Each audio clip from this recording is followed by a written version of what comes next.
Duval County is singing Coach Prime's old song, It Must Be the Money. People know when you travel with a big crowd. And in this instance, they're looking to make some changes as far as where the game location is going to be at. But guess what? There's a little bit more to this story, more than what meets the eye. We're going to talk about it right after this.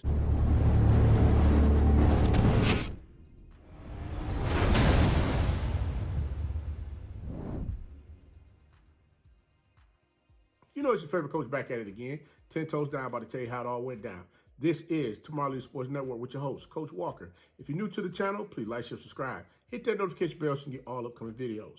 For all my leaders out there, welcome back. Y'all know the drill. Y'all know the routine. If you haven't done so already, please like, comment, and share these videos. And tap in a friend or two and tell them to come on in. It's nothing but positive vibes. We're just having a good time talking about HBCU sports. And don't forget, you can follow us on all social media platforms. The links are listed down below in the description. So without further ado, we're going to go ahead and tap on in this thing and get straight to it. Because you already know, last season when these two teams played each other in Jackson, Mississippi, Jackson State beat Bethune-Cookman 42-12. Now, Shedeur Sanders in this game, he threw the ball for 309 yards, 4 touchdowns, and was sacked 7 times. Now, Bethune-Cookman, on the other hand, they played 2 different quarterbacks in which they played Shannon Patrick and Devin Black, who combined threw the ball 27 times, completing 9 for 152 yards, 1 touchdown, and 3 interceptions. This game will be played against an old foe who was previously in the Jackson State Tigers football program, none other than Jalen Jones. And you already know he's going to be looking to come out there on this big stage with the bright light shining on him, showing the world that he's able to get out there and lead his Bethune-Cookman team to a win against Coach Prime and the Jackson State Tigers football program.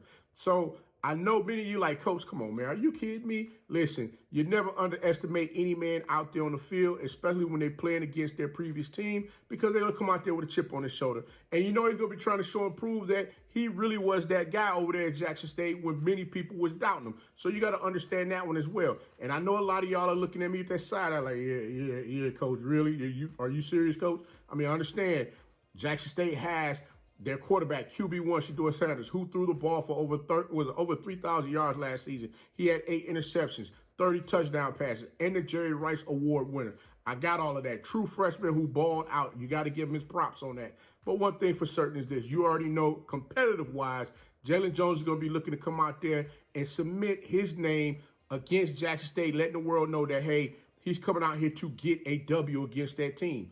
But one thing I would say about this game is this. Cookman has played in Jacksonville several times before, but this would definitely be the first time that Jackson State and Bethune-Cookman will play one another in the stadium, in which that stadium holds up to 7,800 people. I believe the stadium for Bethune-Cookman only holds up to 10,000. So having those additional seats there where they can get more fans in the stands is a big win for both universities as far as their program. The Georgia versus Florida game is played at this same stadium, in which this stadium holds up to 78,000 attendees. So this is a beautiful thing as well. So the city of Duval has done their homework.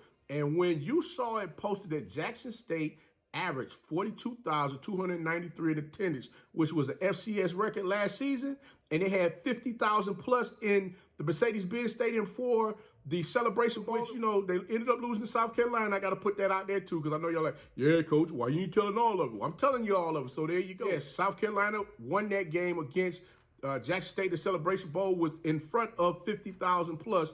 You already know they're going to fill up that stand.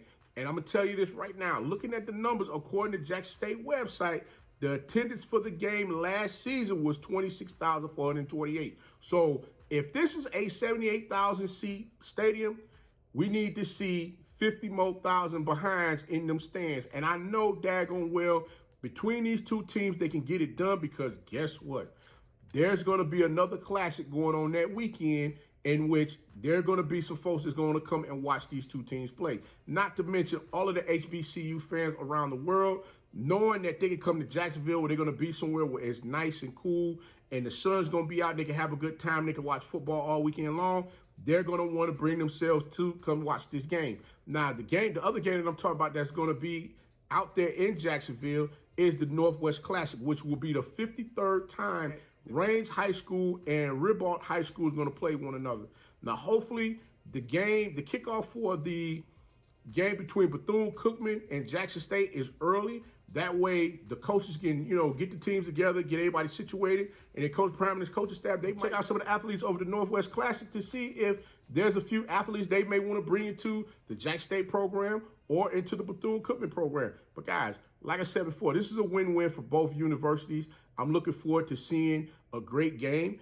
And I'm hoping to see that this stadium is packed, man. Listen, now's the time for the world to see that with that FCS record that Jackson State was able to, get last season with the amount of fans that they had in attendance, they should be able to go ahead, push Bethune-Cookman, as well as get all of the other HBCU fans that love to come out and watch football, HBCU football. Make sure y'all get up in there and pack that stand. Let these folks know, hey, listen, this FCS product that they got going on over here with these HBCU schools is real. This ain't no play. This ain't nobody fudging numbers. This thing is real. This is what it's all about. Now's the time to make sure we get up on that big stage and let everybody know, hey, this thing is real. But guys, I'm gonna go ahead and get on up out of here because, again, I'm just waiting on this season to start. We're getting closer and closer. And the closer we get, the more change that I'm seeing and the more excited it's becoming, knowing that there's a lot more for us to look forward to this upcoming season. But until next time, if you like the content, please like, share, subscribe, hit that notification bell so you can get all upcoming videos. And remember, be the one and lead.